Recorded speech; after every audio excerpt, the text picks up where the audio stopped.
So this session is a little bit of a different format than some of the other didactic sessions are going to be. We decided to do this one as more of like a panel to talk about ways to kind of best succeed in Globally in Fellowship for the coming year. And so that is why it's awesome. Thank you so much, Erica, for joining us as someone who just finished fellowship. So we get somebody who has more recent experience than I do, I will say. I finished fellowship in 2018. COVID changed a lot of things for this. So we'll get started with just a kind of run robin of what our kind of biggest tip is, kind of like the most important thing to set yourself up for success. And then we can leave it open to questions. We do have a list of things that we also can talk about. Some of the kinds of things just to get kind of like jumpstart the conversation.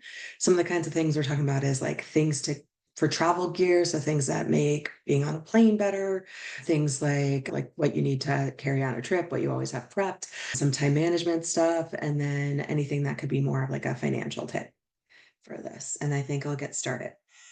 My biggest tip was the thing that I did not do well as a fellow, and that was actually schedule time off. This is something one of my current fellows also told me was making time in your schedule to have a day off where you are not actually working in order to recharge and get refreshed made you more efficient for the other days when you were trying to get stuff done. That also goes along with scheduling vacation. We travel so much that it's very easy to forget that when we are traveling, that is not actually vacation. So adding time either around the trip or taking time with your family, something like that, is incredibly important or to maintain your energy and ability to kind of stay dedicated for the entire 1 to 2 years of fellowship. So that's my biggest thing and I will say I did not do it well as a fellow. I didn't take a vacation for like my first year, which was very silly. I think I took at most like I think 3 days off. I added it on to like a single one of my trips, which was not a good move, and something that I did remedy for the second year. All right. And then Adeline or Erica. Yeah, I think I'll share a tip, one or maybe kind of a two-part tip, one of which is a little bit generic and one which is more specific. So I think my first tip would be just to, and this is not to be at odds with what Michelle said, but I would just make it a habit of saying yes to things in fellowship. Yes, still schedule time for yourself to have a life and time off, but just something to keep in mind that it's a pretty finite period of time. You want to try to accumulate all the experience you can. So if it's like, hey, you hear from another group that we need, help teaching at this, at this other project, and you can make time in your schedule, I'd say try to just go for it and push yourself to gain as much experience as you can, because it's sort of a finite period of time. This is something we can talk about later. I would not give that advice to first year attendings, because I think once you kind of get into your permanent job, it's important to kind of prioritize what you want to focus on. But I think that in fellowship, just try to say yes to as much as you can within reason, again, still making sure you take time for yourself and wellness. As a kind of corollary to that, I'll share something that's more concrete, something that I didn't do in fellowship, which is make sure you always have as much access to your passport as you can, meaning make sure it's always up to date. That should be pretty obvious, but make sure that your passport always is expiring more than 6 months from now. And also, a lot of times when you're traveling to different places, sometimes to get a visa, an embassy will require you to send in your passport to actually get that visa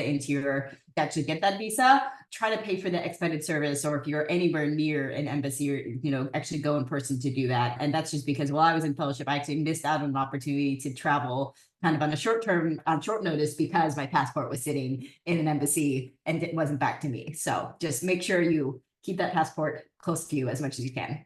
I actually just renewed my passport, and it took about 3 weeks with the expedited service in the US, which is really, really not bad. But just a word of warning, if you go through the regular service right now, I've heard it's taking about like 4 months to get a passport. So my advice would be to really take the time to enjoy fellowship and enjoy like that time of your life. It's, after residency is a little bit like less busy. You should certainly focus on your projects, get projects accomplished, but also have that time to enjoy it, because once you graduate and go on to become an attending, there's a lot more responsibilities. Right now, I'm like, oh, I have all this other stuff. Like, yeah, I only work 13 shifts a month. It doesn't sound like much. And then I find out about all these other responsibilities and how many teaching hours I have to do. And you're like, okay, it is a lot more time. And that's okay. That's what I want to do. But I really am glad that I was able to enjoy my time in fellowship and kind of have a year. I did 2 fellowships as a disclaimer, so I only did a year of global health, but that year to really enjoy my time and finish up those projects. Thanks, Erica and Adeline. So we are now open for questions. If anybody has something that they want to ask, we also have things that we can kind of just like talk about. Like, this is something where you start talking to global health people and you start talking about like all the things that you carry onto planes and all the stuff that's like filling your Amazon like wish list and order cart, like all the things you've ordered many times because you can't live without it. So we can also go into that. But anybody have any questions to start with? I was going to ask and just see if you guys, it's a little tricky with everyone's schedules, but how much time do you like to typically try to flank each trip with? I know it might be a little bit personalized, but do you have a system of going about that for like time off in between or right beforehand or pre-departure? Internet's being a little slow. I was gonna say for myself, I usually gave myself 2 to 3 days to kind of prepare and hopefully have that time off going into the trip.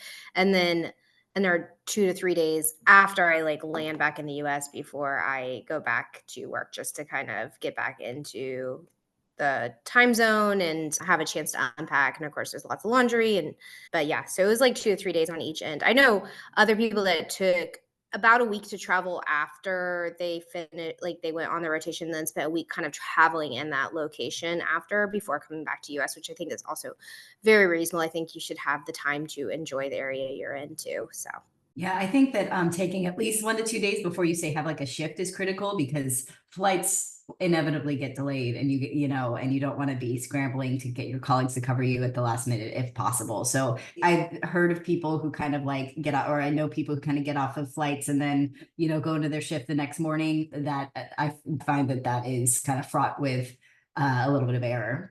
Similar to that, my department actually asks everybody, not just global health people, but everybody to have at least 24 hours between a flight and their next shift. I like having a little bit more of that cushion because when you're traveling for 24 hours to get back, that just means that if there is a problem, it's probably going to take you more than 24 hours. If there's only like 1 or 2 flights a day from specifically O or something like that, you're more likely to end up having to call into a shift. And we're trying to not annoy the rest of the department, especially because if we want to pick up short notice trips, you need to have goodwill from your fellow colleagues in order for them to want to pick up the shifts from you, so that they're not feeling like you're burdening them with that. I think I also personally like having at least 2 days because then I have time for things like laundry and like going grocery shopping and like all of that kind of stuff. I also prefer 2 days at least. And then it does depend a little bit on what the trip is about how much time I want to have before it.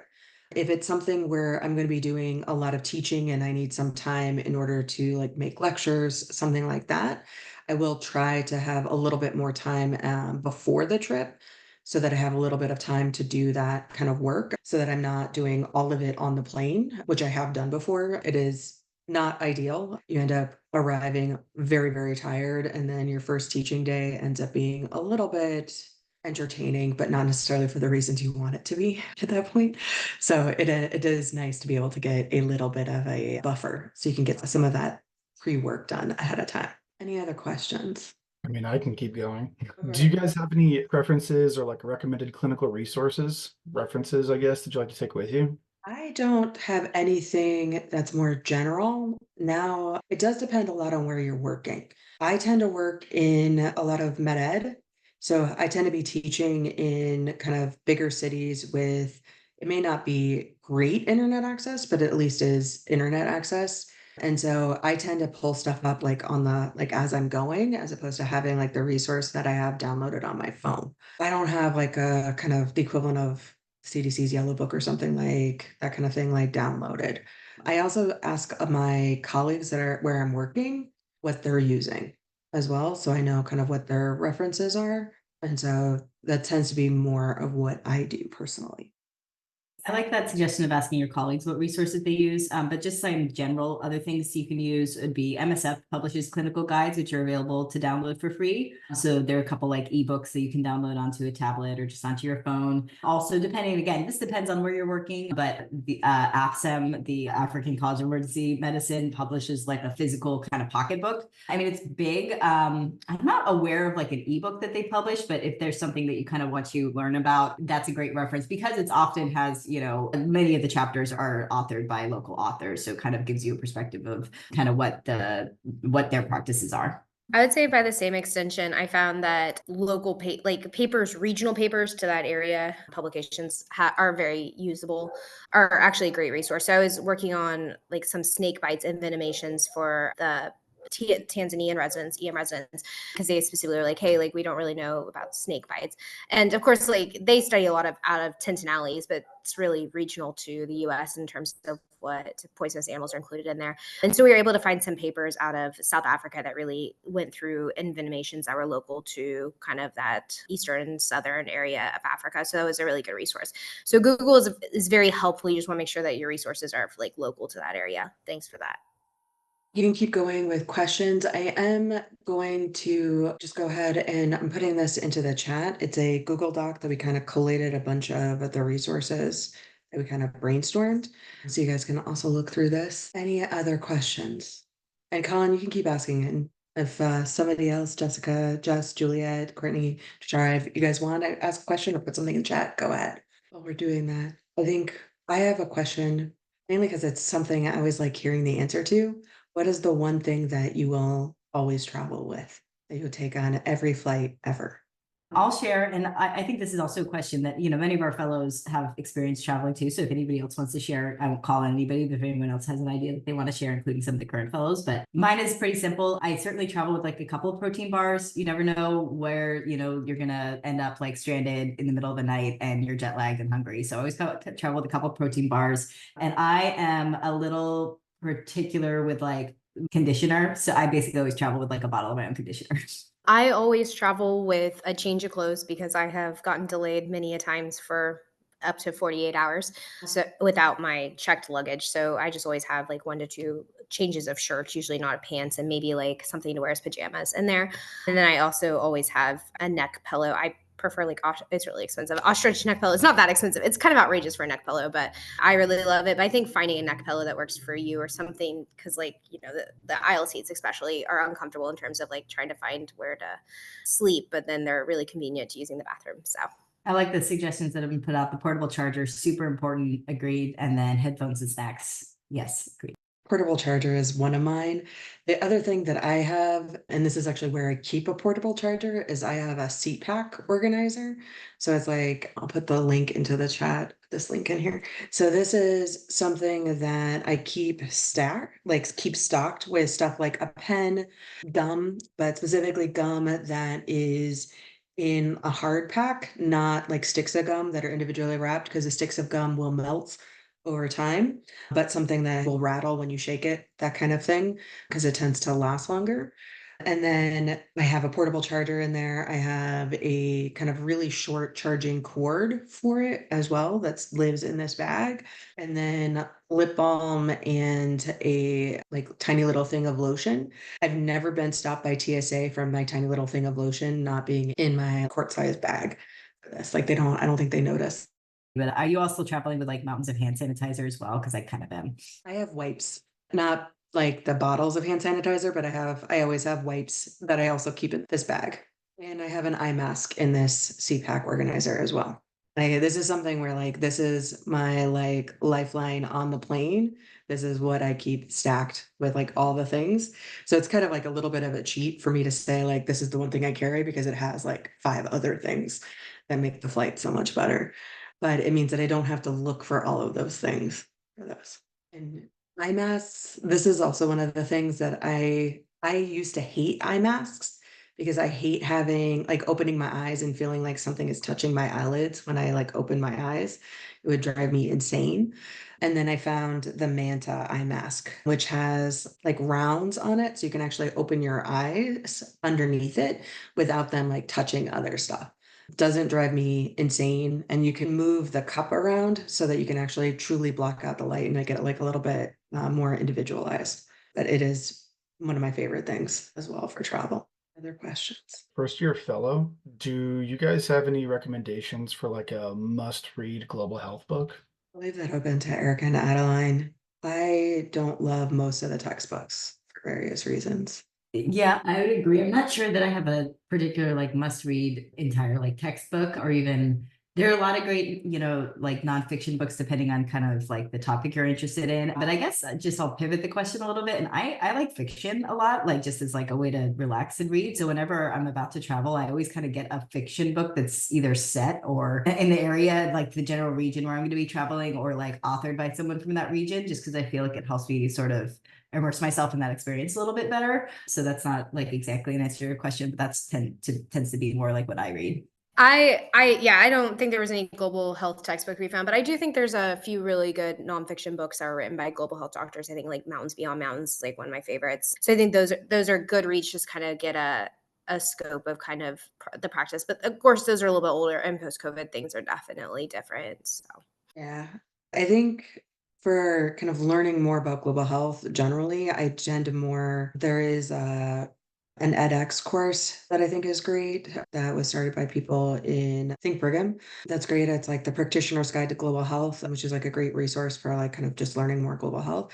I think tends to be targeted a little more towards med students or residents for it, but it does have a bunch of resources linked to it. GMA and GMFC both have like a resources page for education. Like if you want kind of like a longer list, that's not necessarily, it tends to be like very wide ranging, that recommendation list. I'll see if I can find the link to it and put it in the chat. But they do have like a bunch of books on it. I think a lot of the issues I've had with the global health textbooks is that a lot of them are like a decade old.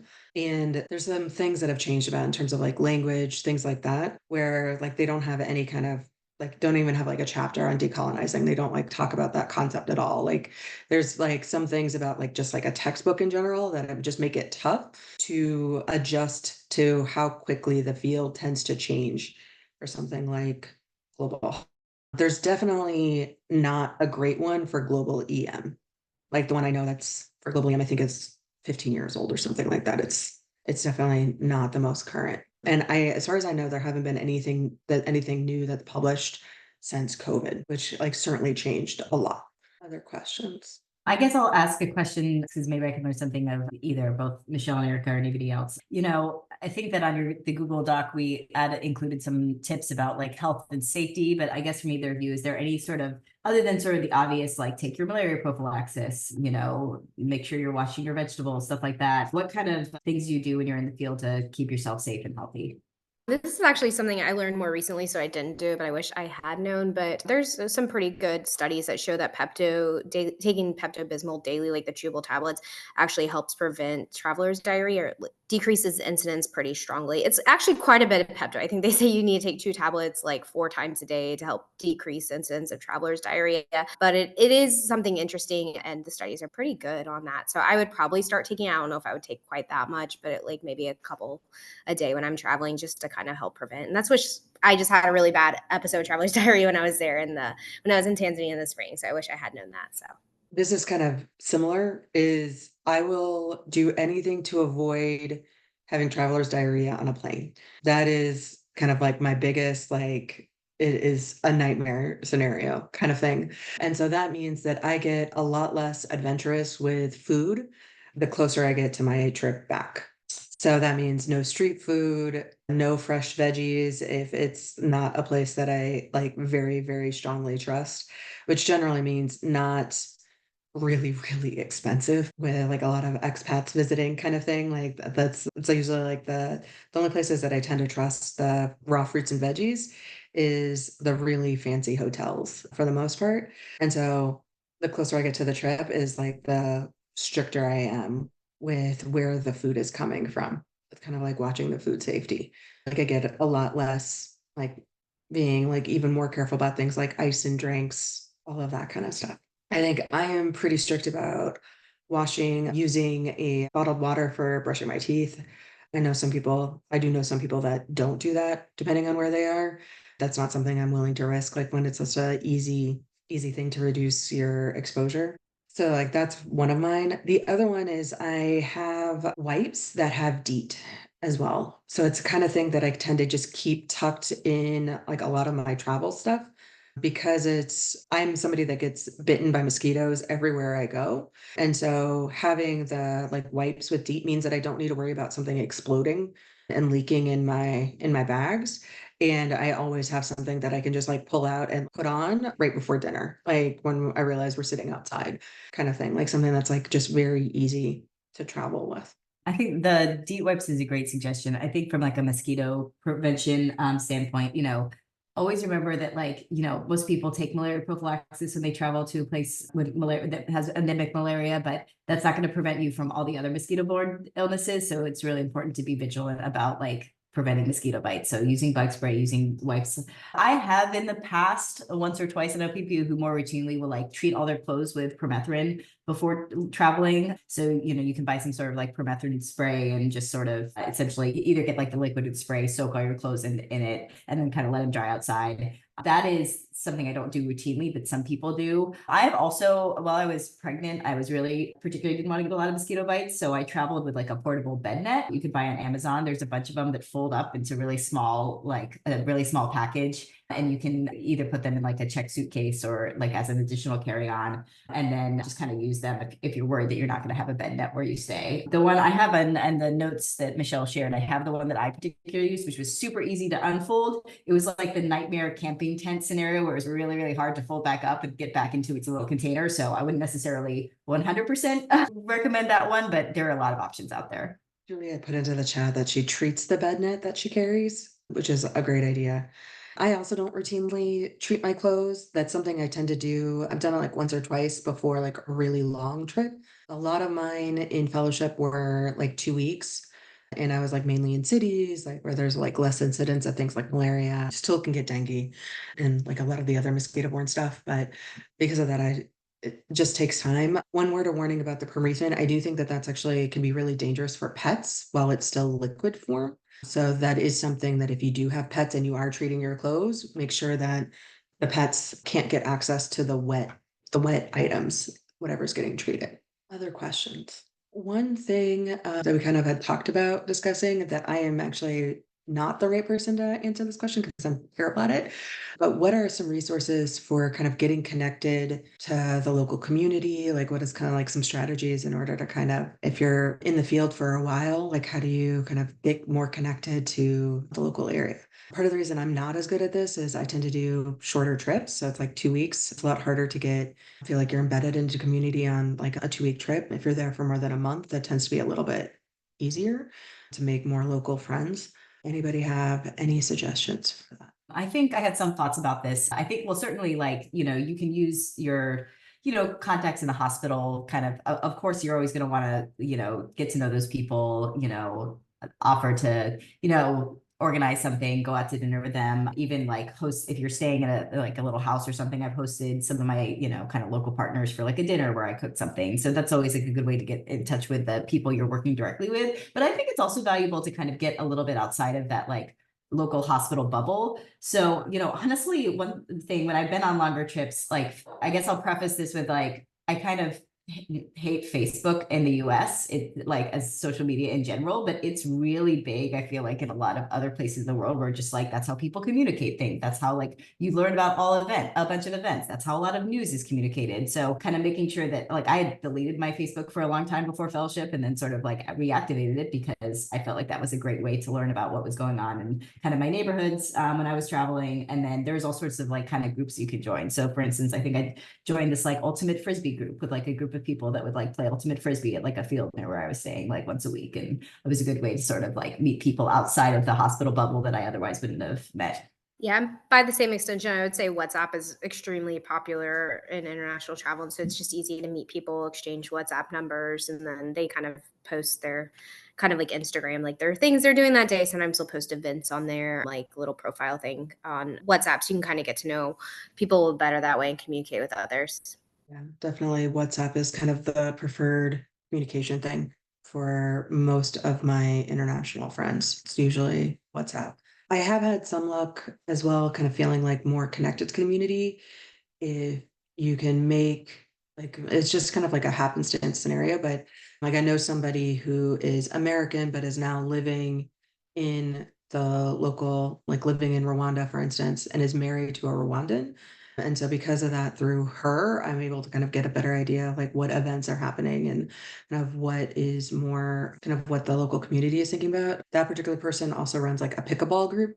And so it's like another kind of just like event kind of thing that is primarily people coming to it are primarily Rwandan, which is usually part of my goal is to not just stay in the expat bubble, like actually make friends within the community that we're partnering with. So that ends up being really nice. I haven't found anything like the equivalent of like a meetup type group. Like in the US, you can sometimes like find meetup groups for things like different activities and stuff, where it's like all hosted on one big website with lots of different things. I haven't found anything like that that's as reliable internationally. It's usually more Facebook groups or WhatsApp. Part of my struggle with this is that I'm also an introvert. Like that's not, it's something where like if I've been teaching for 8 hours a day for a week, I usually need some recovery time that does not involve me making small talk with strangers.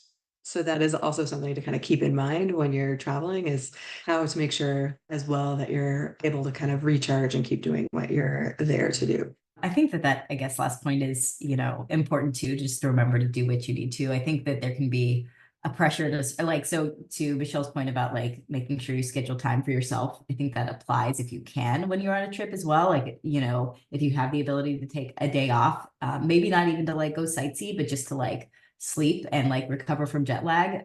That's always been like very helpful. I have a question, kind of just like about fieldwork in general. Like, how many opportunities for fieldwork did you guys have during your fellowship?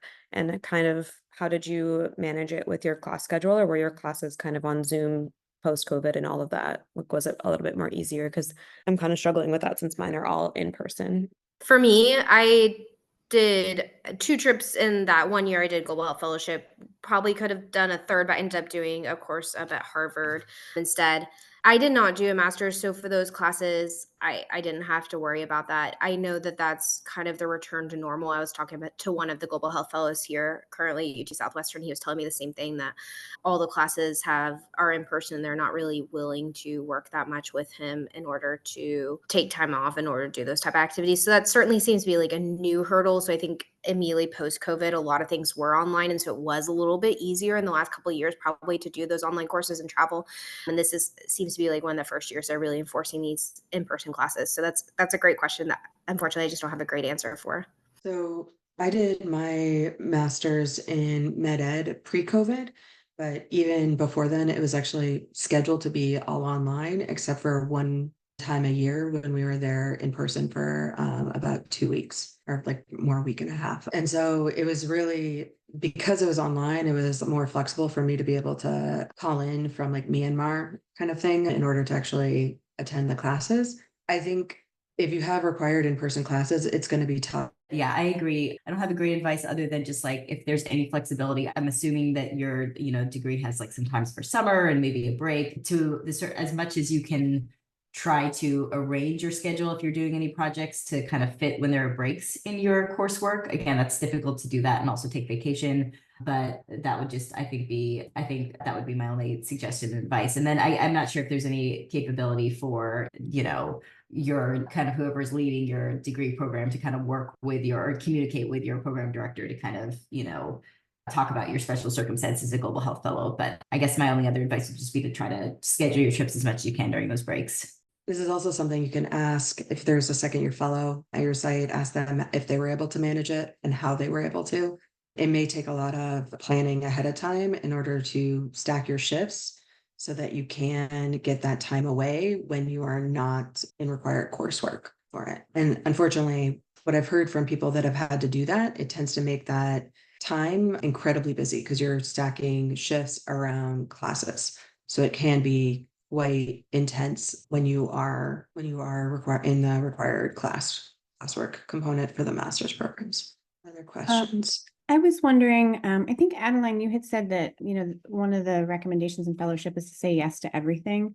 And I'm wondering how you balance that with trying to make sure you have time to build a niche. I think, I went into Global Health Fellowship so that I could come out with a niche so that I could then sell a department chair on, hiring me with buy down as soon as I'm out, instead of trying to balance a full clinical load and doing research and traveling abroad. And so how do you balance sort of choosing which opportunities you go after while you're trying to also wait for a project that would help you build that niche come along? Yeah, that's a really interesting question. And I think you're really smart in that you're kind of already like positioning yourself to like how you're going to sell yourself to a chair. Like, this is what I do.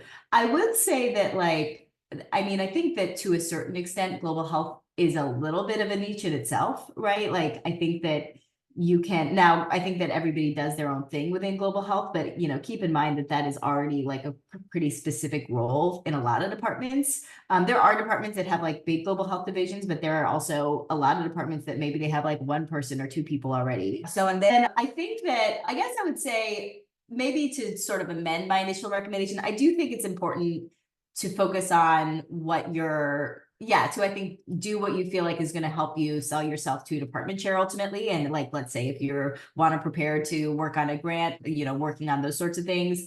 But I guess just as a caveat, maybe like taking some time to try different things in global health too, because maybe you've never experienced some element, right? Like maybe you've never experienced disaster response and you have an opportunity to go on like an international deployment, or maybe you've never experienced, like certain, and maybe it's the opposite. And you've never kind of like done any sort of teaching trips and you want to experience that. Or maybe you're, have like an opportunity to jump onto this other research project and you really didn't know much about that topic. So I think I would say that like use fellowship as a time to explore a little bit about what you do. And the main reason I think I gave that piece of advice is just because, yes, while you get really busy as a fellow, attending hood is also really busy. So it's really you're not going to have that same time later in your career where you have probably fewer shifts than you will later on, probably fewer administrative activities to really kind of experience as much as you can. Now, maybe for you, that does mean I'm going to, whatever your sort of niche that you're trying to develop for yourself, I'm going to do as much as I can to kind of fit into that, to kind of develop myself in that way. I think that's also a reasonable way to approach it.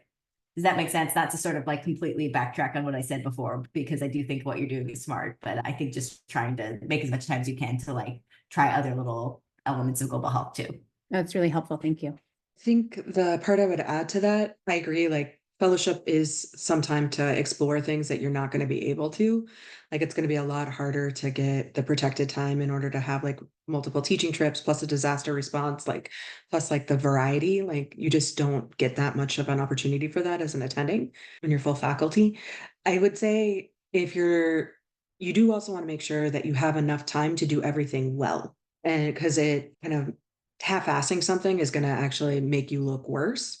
Like when you end up not having a good product at the end of it, that's going to actually end up being potentially more harmful to you because it can harm your reputation. So when you're starting to like add stuff and you're like, I'm not sure if I can add more, like, I'm not sure if this fits with what I want to do. You can also do the slight delaying tactic I'm not sure what my schedule is going to look like for the next few weeks. Can you give me like, what's the timeline for this? What's like, ask for more information about kind of what the requirements are going to be, and then be like, okay, let me talk to my fellowship director.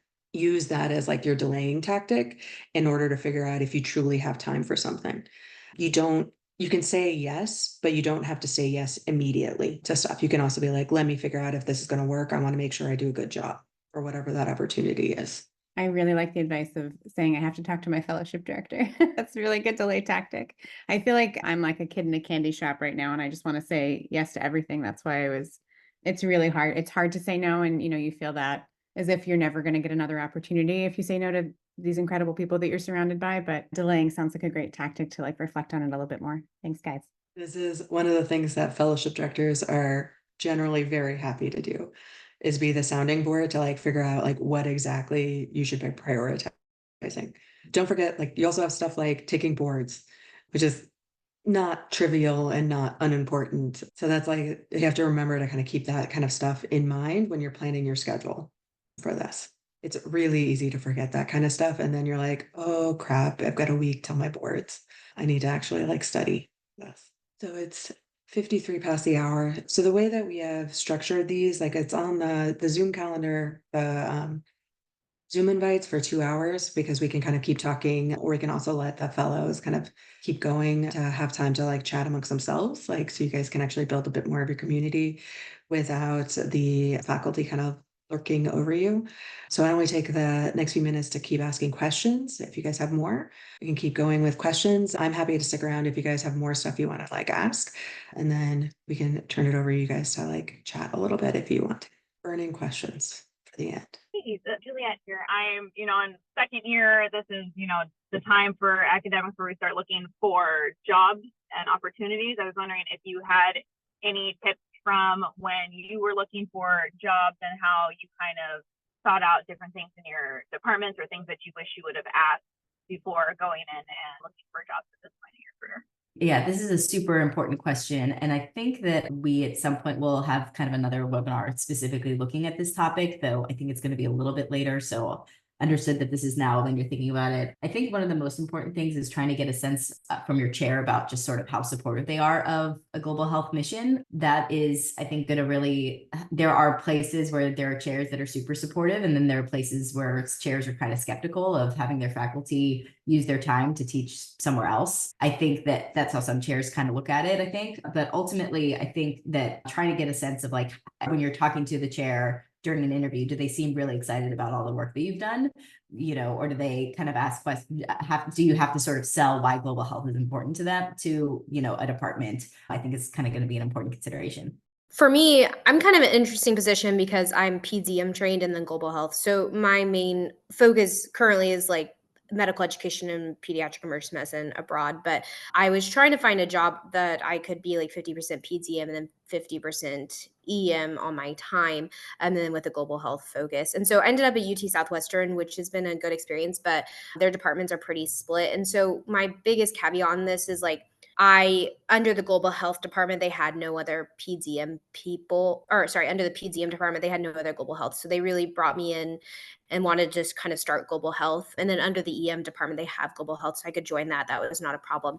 But from the PDM side, what ended up happening is that chair left. And so it's a new chair that doesn't necessarily have the same visions, and they don't really have a global health department there. So all my work will be under the EM department, but just know that things do change. So when you do choose a job, I would choose one that maybe has, it kind of depending on what your goals are, like that kind of definitely like a defined global health department is super helpful, because I'm finding that under the PDM side here, it's a little bit more difficult for me to get kind of going on the global health stuff, just because I don't have the same support that I thought I would have when I got here. But under the EM department, it's been great for me. So I got lucky, and that's kind of how my job has worked out. But it's certainly, things do change from the time you interview until the time you start your job. I think that's kind of like the biggest thing to look for is what's the culture of the department. And that's really hard to define when it comes to stuff like global health, especially if you're having the conversation with the chair and they're talking to you and being like, I want to start global health. You have to figure out what they mean by that. Like, what are they actually wanting? Are they wanting resident rotations? Is that really their only goal? Because that'll help with recruitment for residents. Is it that they want a like hardcore research, like international research component, where somebody's going to be applying for like NIH grants? Is like that what they want for a global health? So I think it's asking a lot of questions. If it is a place where they have global health people, obviously, of course, you're going to want to talk to them to see kind of what their experience is. But if it's something where they're trying to start a global health like section, then you can ask to see what other things that other people have been able to do. So if they have a disaster group, they might be able to have like some insight on how the chair is with like taking time off in order to get the time that you need in order to do a trip. It could be that we could look for like wilderness or EMS or something else, like look for other sections that sometimes will need protected time in order to do the work that they need to do, and ask those individuals like how well their chair supports their ability to do that. And some of that's not going to be coming out of the chair. It's going to be like the scheduler. Like, how well does the scheduler respect your schedule request when you're like, I need 2 weeks off in order to go teach? And that's the time requirement that we have tends to be like a lot more condensed. Like we tend to want like a couple of weeks at a time kind of thing in order to be able to have a trip. But having the scheduler respect your requests is not unusual. That's something that's going to be spread amongst a lot of other sections, a lot of other academic niches as well. And so you can use that to kind of get a sense of how well the faculty are being supported, regardless of their section. Great. Thanks. Those are super helpful tips. I appreciate it. It is a tough one. like asking, like trying to get like, it's a tough thing. It's a great question. It's just, it is hard to do. I think talking to as many people as possible is kind of the biggest component of that. And especially if you're wanting to switch departments or you're trying to like move and you need to go to someplace else, that's when you start asking for any hint of what the culture might be, like what other people know about the culture at your current institution to get like a little bit of like a red flag potential. I'd also be ask around and see what perks people get. Like negotiation just isn't about salary. Like our salary for my department is pretty well fixed. And there's some like perks that are associated with the institution, but there's other things that you could also ask for, like administrative assistant, office, like office space if you need it. That's also kind of stuff that you can keep in mind that you can negotiate for as well. It's not just about money. Or, most places will have a fixed amount of CME, but like how much flexibility is there if there's something else that I want to do on top of, my CME allowance? Is there other like special institutional funds, kind of asking some of those questions? And if there's something else that you really want to do, sometimes, departments will be supportive of it. So that's it for kind of the planned didactic or quote didactic component of this. I mean, I know we did more panel style. So I'm going to go ahead and stop recording. Thank you very much, Erica and Adeline, for joining today to kind of help answer some of these questions.